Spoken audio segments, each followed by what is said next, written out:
Okay, I'm gonna do a quick rundown of everything under the hood. I just shut the car off so we can, I can point some things out. You'll notice there's no excessive coolant pressure. That's obviously the first indicator of a head gasket or block issue on one of these. This is the inline thermostat mod. That's why the temperatures are so cool. So the thermostat used to be down here. It's a very restrictive design. So this is a inexpensive, easy to install kit. If you ever need to change the thermostat, literally those two bolts, you don't lose any coolant. New AC compressor. Intake manifold's painted green and it's fading a little bit. Let's see, does not leak. It's got new engine mounts actually. New belt tensioner and new idler pulley.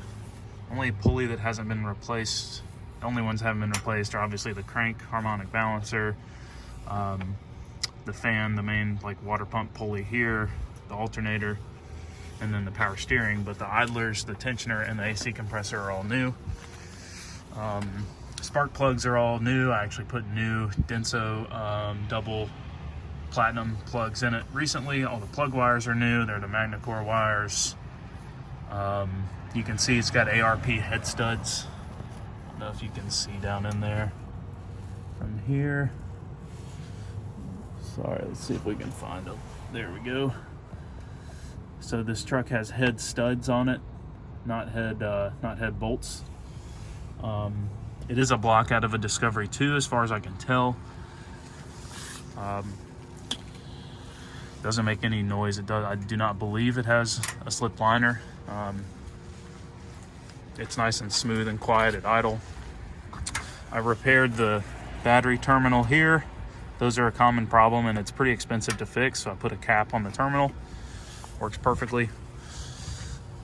Tightened up, had an exhaust leak at some point, so I tightened up all the bolts to the proper torque spec on the manifold and put some new gaskets. It's got new exhaust gaskets as well. This is your SAI pump. I've installed a new SAI line. All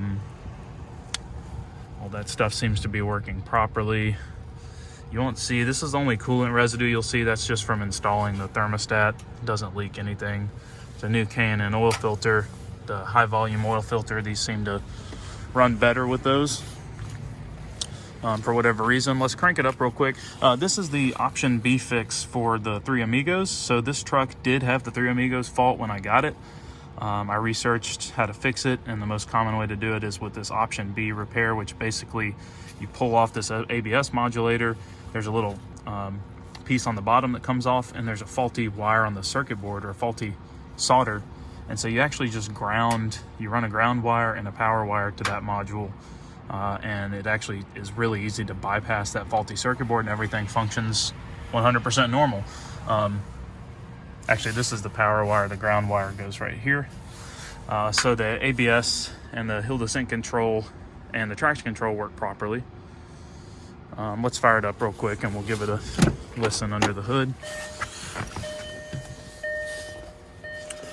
I can find the keys.